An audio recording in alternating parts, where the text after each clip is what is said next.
Welcome to Tail Race. This week, Sharon, you're obviously here again, but we've got an empty seat in front of us. I know. Surprise. Future mystery guest, I'm sure. Jesus has risen. Can we do a sound check on them, please?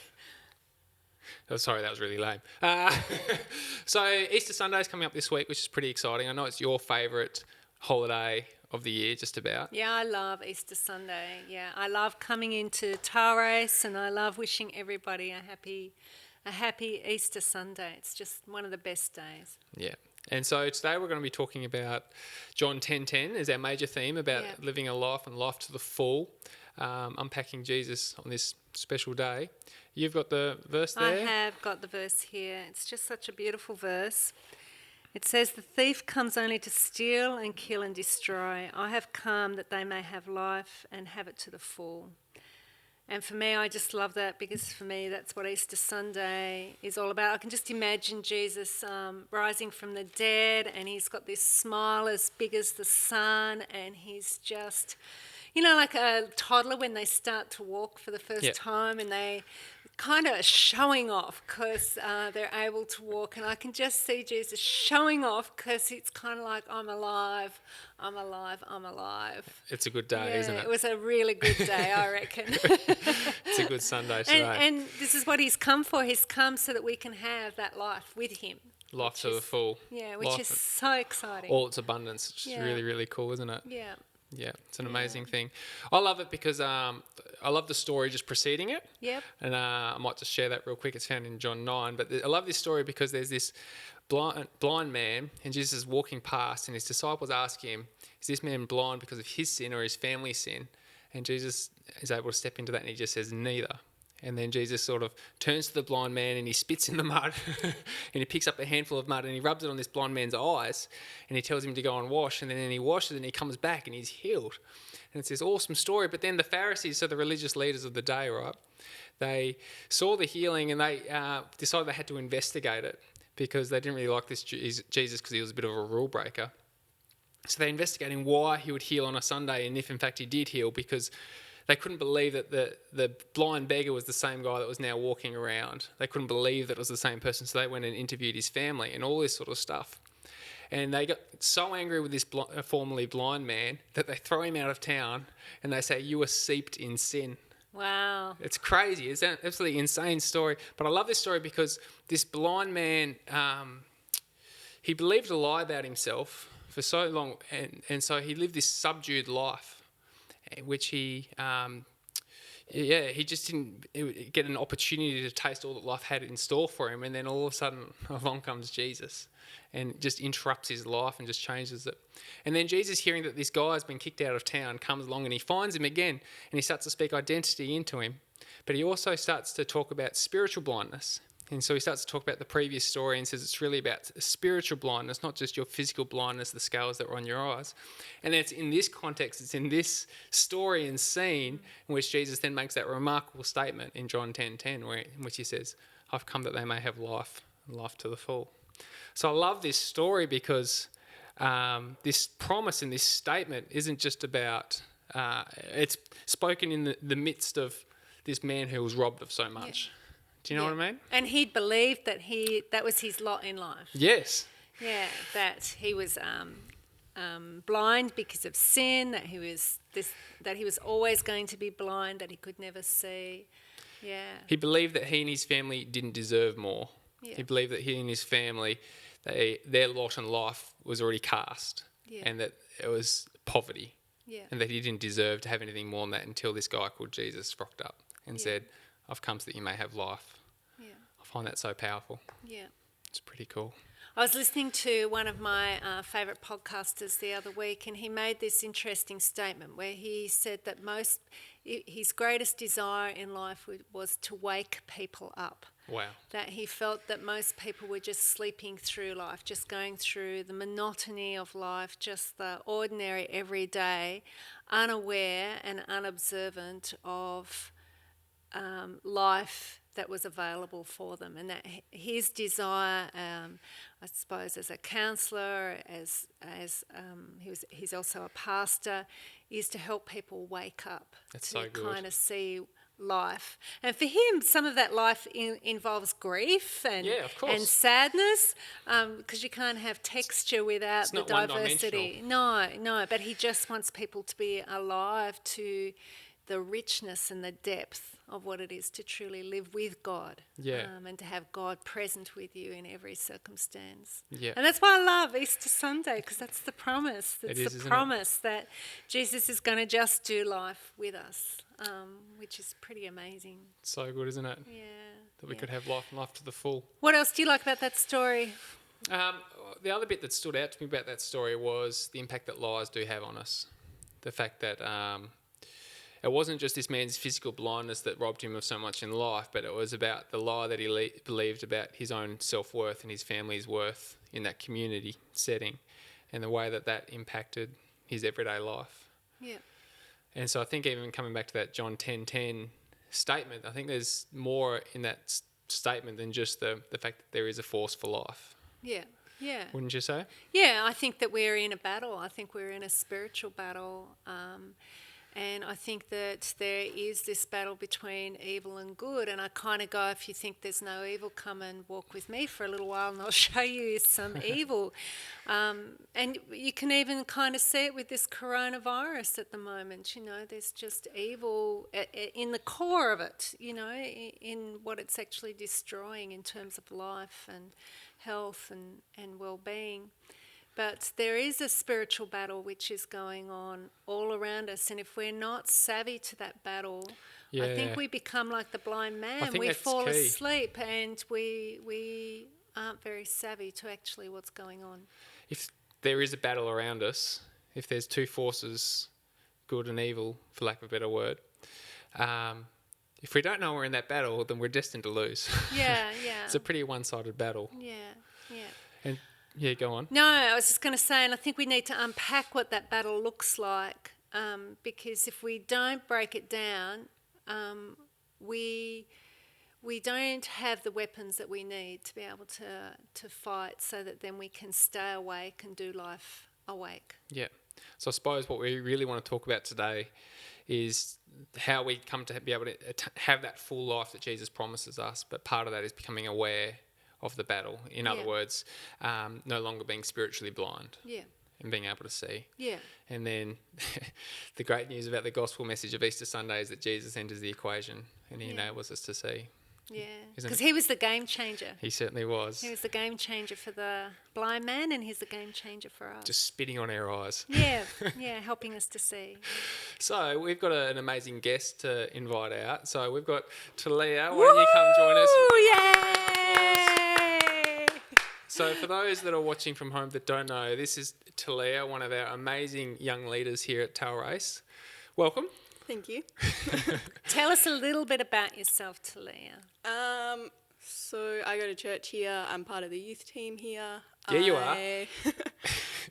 I work here. Do you sleep here? No. Not but quite. I reckon I could. I finished grade 12 last year, so I'm on a gap year this year. Awesome. Just kind of doing whatever. You recently got your driver's license. I recently got my driver's license. It's a big win. Which was fun until we got told to stay at home. What are some of your favourite activities? What do you like to do? I'm not sure. I think I need to find a new hobby, which this time has been great for. I've been painting, cooking, Wow. watching movies, sleeping, all sorts. Wow. Yeah. Has any one of those stood out yet? Not really. I feel like I only have so much creativity and then it kind of stops. Yeah. So I did a week of painting and then I didn't want to do it anymore. Yeah. You're a real people person, though, I'm too. such a people person, yeah. Yeah. I'm feeling your pain at the moment. Jono is too. Tim's not. That's why Tim's not here this week. No, that's right. So, Talia, we thought we'd invite you along to help us unpack this theme because we wanted to hear your voice in terms of those younger generations. But we also thought it would be really powerful and help people at home to be able to capture this concept and the urgency and the importance of us being able to understand the consequences that spiritual blindness might be able to have on our life and restricting us from being able to have that full life, that full promise that Jesus went to the cross for, and which we celebrate Easter Sunday for. Isn't that right? Yeah, so one of the first things I think that the enemy does, and he certainly did that in that story with the blind man, is that he creates doubt on the absolutely. inside. And I don't know about you guys, but does your generation doubt? Like, do they question things, and what sort of things are they questioning? My generation doubts a lot. I've found, with my friends and just people that I know that particularly at my age, there's a lot of soul searching in who am I, what's my purpose in life, am I doing the right thing, am I good enough, Yep. will I ever be good enough, that sort of thing. Yeah, it's quite painful, isn't it? Yeah, it is. Yeah. What about your generation, Jono? I think I think every generation struggles with those issues about doubting identity and self-worth, but I think another doubt that my generation definitely expresses all the time is a doubt or a mistrust of institutions and of people in authority. I think the fact that you just look at the current climate with the distrust towards, say, the media or institutions like religion or education or justice or anything like that. There's at its core, there's this belief that their interests aren't my best interests. Yeah. That they're withholding something from you, that there's an agenda. There's an uneven power dynamic, and that you want to take advantage of me. Yeah. You're not going to show me the whole picture. Yeah. I know in my generation, some of the doubt can be around whether, for example, in spiritual matters, whether God is actually for me, truly for me. Yeah. That maybe he's withholding something good from me, that maybe he's not as good or as benevolent as what he appears to be, and so therefore I'm not getting everything that's good from him. So there's this doubt. And I think that that's one of the things that the enemy wants to do, is to sow doubt into our lives, doubt about ourselves, doubt about each other, doubt about spirituality, just doubt, full stop. And to be really honest with us, with that doubt, there's often distorted truth in there, isn't there? There's often these weird kind of concepts or these ideas. Things get very twisted. Yeah, because I often kind of think none of us would ever intentionally choose to believe a bad thing about ourselves. Do you know what I mean? Like we wouldn't intentionally go to bed of a night time going, I'm not enough. Yeah. We would never choose that I'm really kind dumb. I can't speak. Yeah. I'm really ugly. Or Yeah, we would never choose that, because if we heard a friend saying that, even jokingly, we would probably tell our friend off and say that's actually not true at all. So we would never intentionally choose to distort a truth, but we do it all the time, don't we? Can you guys think of some examples of what your generation do? I've got one. Yeah. Yeah, so often people think that there's that classic one about how people want to be used, right? People say altruistically, God used me, or something like that. Yeah. Do you want to unpack that? So they say to God, they might pray a prayer saying, God, please use me. Please use me. I just want to be used by you. And there's an element of truth in that, where the person probably does want to be used by God. The only thing is God doesn't ever use anyone. He doesn't manipulate anyone. He doesn't control anyone. He doesn't just use their gifts and then that's all he's interested in. Usually when he asks us to be engaged with whatever it is he's planning on planet Earth, he calls us by name. So he'd say, Talia, would you do this? I've designed you, I've made you, I've gifted you, I've wired you for this very specific thing on planet Earth. Will you please do it for me, my beautiful daughter? That's the kind of language he uses. But it's kind of like when we think that we're just that we can just be used by God, or that God just wants to use us, then we just come along as this kind of servant or lackey, and we're happy to help out, we're happy to stack chairs and sweep the floor, and and we don't really understand that God actually wants to not use us, but It's about a relationship with- liberate those gifts that we Yeah. have and the things that He's created inside of us. believing that distortion of the truth that he wants to just use me. There's like almost like this manipulation dynamic at stake there, Yeah. not there? But when the reality is like you said, he calls us by name, and so there's this whole relationship and depth to it about a partnership and about it's because of who we are, not necessarily because of what we do. Yeah. We had another incident at youth a few weeks ago when I came to talk, and I talked about the difference between wild good and wild bad, because I think all teenagers have wild energy. Yeah. And it can go one or two ways, and they get to choose. No adult gets to choose, they get to choose. I think adults can give them choices in that. And I remember asking the kids what did wild bad look like, and they could give that to me. Yeah. They could define that to me. But then when I asked them what does wild good look like, they were struggling. And yet there's so many wild good things, in terms of social justice.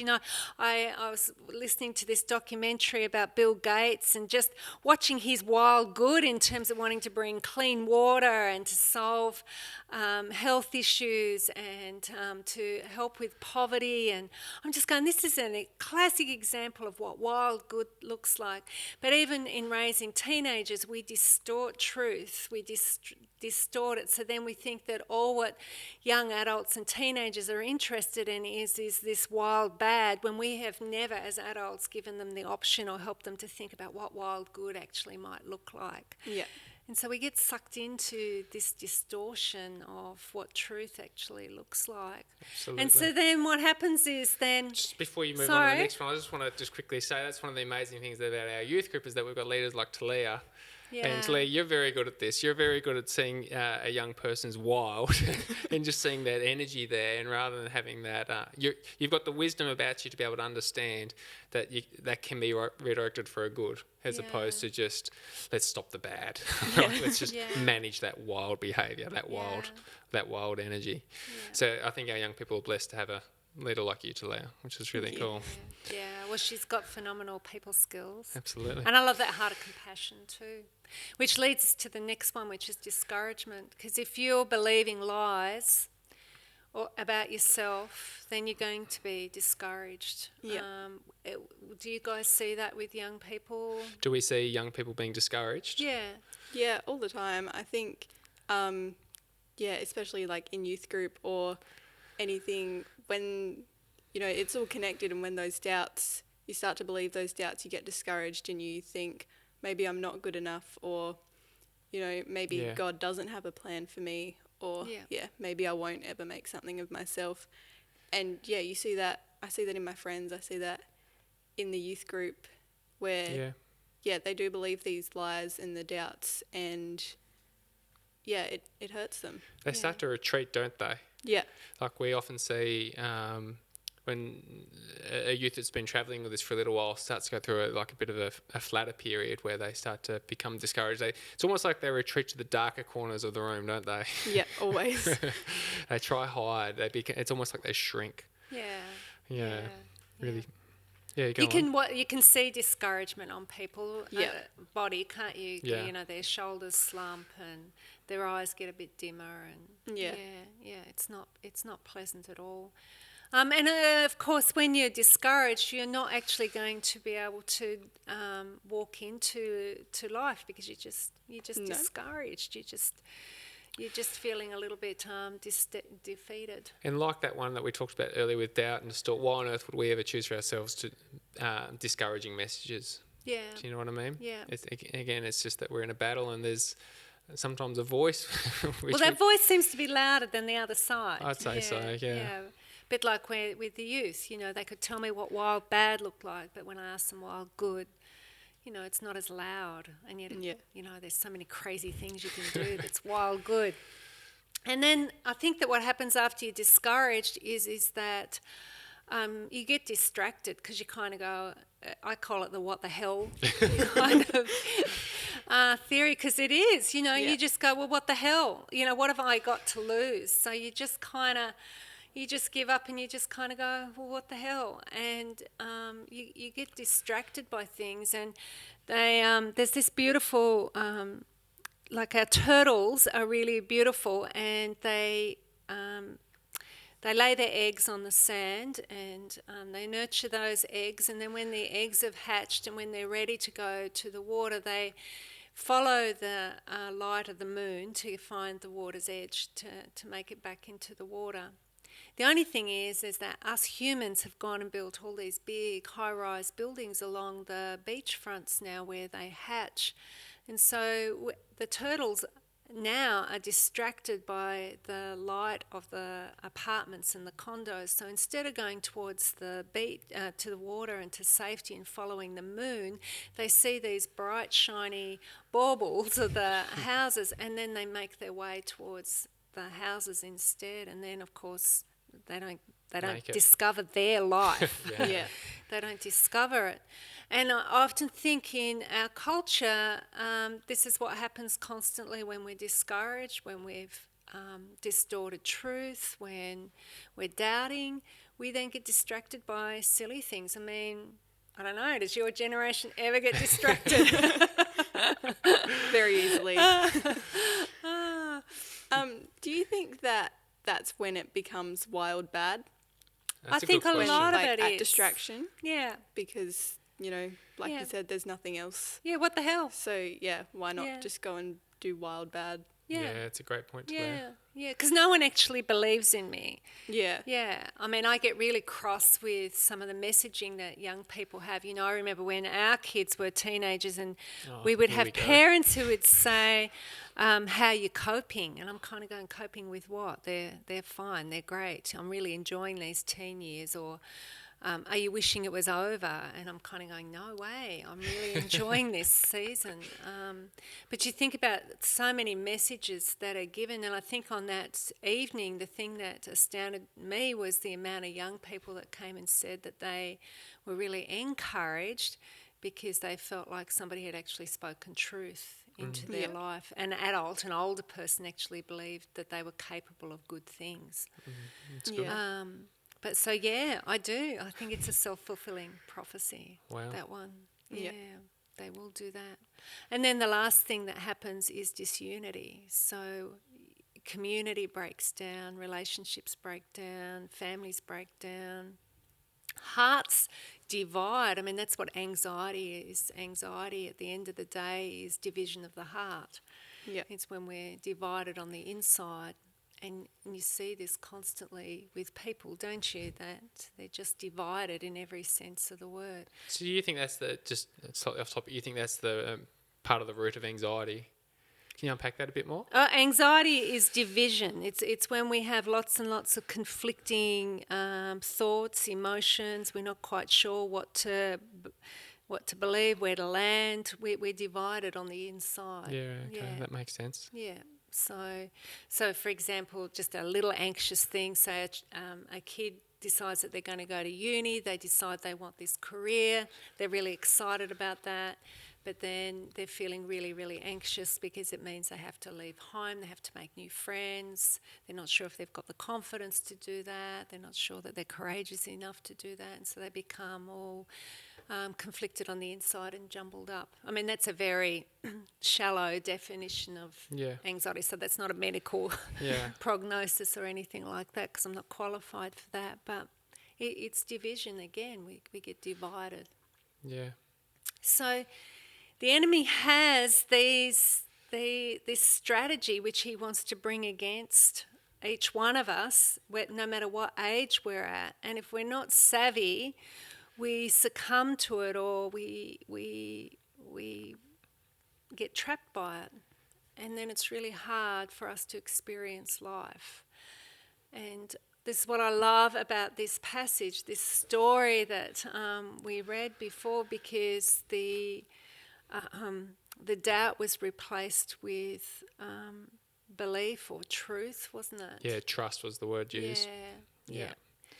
So that was replaced, the distortion was replaced with truth, that he was loved, that he wasn't a sinner, that he hadn't done anything wrong. Or that, his blindness wasn't caused by that, and that there was more to life regardless of the blindness, whether he remained blind or was healed. There was much more on offer. He didn't have to live that subdued, rejected life any longer. Yeah. Yeah. Yeah. And then in terms of being discouraged, I don't know, what do you think? Do you think he was discouraged or encouraged by the time he'd had the encounter with Jesus? I think he was pretty encouraged. Yeah, I think, yeah, that Yeah. would be. I think so. I think despite being thrown out of town, as you read through like line by line the story of his second encounter with Jesus, he seems like far bigger, I suppose. Do you know what Yeah. I mean? Than what he did early. Yeah, he's come alive. Despite being thrown out of town. Yeah, and he's probably having a bit of a chuckle in some ways too, you know. This is what these religious dudes try to do to me, you know. Yeah. Yeah. The man trying to keep me down. Yeah. And then he's also a lot more focused, I would imagine. Yeah. Yeah, and that's what, you know, once we start seeing things clearly, we become a lot more focused, and then we also become more unified, both within ourselves, with each other, with family, with community. We're able to do those relationships differently. Yeah. Yeah. That's really, really good. So Talia, we've invited you here, obviously, again, so you could speak on behalf of that younger generation. But also, I think this sort of message, it helps our viewers at home to be able to understand it, because they can see, for you being a young person, if you can understand this, what's at stake, because you've got your whole life ahead of you. But the great thing is about the Easter message and the power of Jesus is that regardless of your stage in life, there's still an alive tomorrow. Do you know what I mean? Mm-hmm. So, Sharon, perhaps just to recap, perhaps you could speak to Leah, imagining you don't know her. Perhaps you could speak about and recap the promise of John 10:10 and what's at stake. Yeah. It's just as a bit of an illustration. Does that make sense? Do you reckon we could do that? Yeah. So, Talia, I hope in your lifetime as a young woman, and then a middle-aged woman, and then an old woman, that you will never doubt the things that God has spoken over you. Yep. That you will never doubt his goodness for you, that he is for you, that he loves you with a passion, that he has a purpose for you. He's gifted and called you. He has this life where, yes, there's going to be hard in it. There's going to be complexity and difficulty. There'll be sadness and there'll be disappointment, and at times your heart will just break. But he will always be there. Always there, always Emmanuel, always walking with you, always for you, always working things out for the best. He will never leave you, he will never forsake you, and he just has so much for you. Mm-hmm. And I hope that, just like you'll never doubt, that you'll never distort that, whilst at times God might be hard to find and hard to understand and hard to figure out, that you'll never doubt his truth and his basic truths of his love for you, that you'll never, ever, ever doubt that or distort that or think that God's holding something back from you, or that he's not got the very, very best intent for you. And I hope that we all get discouraged. I mean, that's just part of life. But I hope that it'll be a quick flit through discouragement. That the disappointments that you experience in life, that you'll go back to the truth, you'll go back to the rhythms, you'll go back to the character of God, and you'll allow God to strengthen you. Because to be encouraged is to remove those things which discourage us. Allow God to remove those things that are discouraging us and to actually give us back courage so that we can go again. And then I hope that you won't get too distracted by all the baubles of life, because there's so many baubles. There's some beautiful baubles that are going to come in your world. Hopefully there will be one day maybe babies and husbands and grandbabies and beautiful community and a fulfilling career and all those kinds of things. But never, ever, ever settle for those things that are just shiny little material things that just rust and rot. They're not the important things in life. Yeah. And then I hope that you'll stay close to God, because God is a God of love and He loves it when we're in relationship. He loves it when we're in community with one another. So that's my hope as a pastor for you, but as a pastor for everyone. One of the things I hate about this disease at the moment is that we can't meet, that we can't do community, that we can't embrace community. And there's such a richness about people coming together and worshipping God and allowing God's love to just be present with us and to just meet together and to embrace the beauty of community every Sunday. I'm missing that. I'm missing that rhythm, that routine, that the depth of that. And I guess my encouragement for everybody would be to become a part of that, because I think it's rich. Yeah. It's a rich way to live. So good. So good, isn't it? Yeah. So just as you shared for Talia there, that's obviously how we feel about the entire community and everybody watching this. That just as those words are spoken over you, Talia, they're spoken over everybody, and that it is our heart's desire and Jesus' heart's desire that we do have life and life to the full, and that we are spiritually awake, that mud does come over our eyes and remove that spiritual blindness so that we can see the strategies of the dark one, and so that we can step into that fulfilling life. Yeah. Very, very good. So I think we're going to quickly talk about communion. We're going to finish with communion today, and we're going to encourage you in a little while to have your own communion. I think as we take our communion, after this there's going to be a beautiful song brought to us by the beautiful and lovely Kate O'Neill, and we just ask that you just reflect on the beauty and the wonder of resurrection. Yeah, Easter Sunday. Easter Sunday, because he came to give us life, and life in all of its fullness. And for me, the translation for that is love, and love in all of its fullness. Wow. So that's for me what communion's all about. Yeah. So we're going to take our communion, and we might just say, we might just pray, and then leave these guys to go and listen to the song and take their own communion as well. Sure. Sounds good. All right. Father, I just thank you for today. I thank you for Easter Sunday. I thank you for that precious name that is Jesus. I thank you that the grave couldn't hold him, but that he rose again. And I just pray that as we come around a time of communion today, that we may be able to just really draw nearer to you. I pray that we may become more spiritually awake and more spiritually alive, that we may be able to see the thief's strategies and be able to run far from them. And God, I just pray that we may become a community of people that may just become fully alive. In your precious name. Amen. Amen.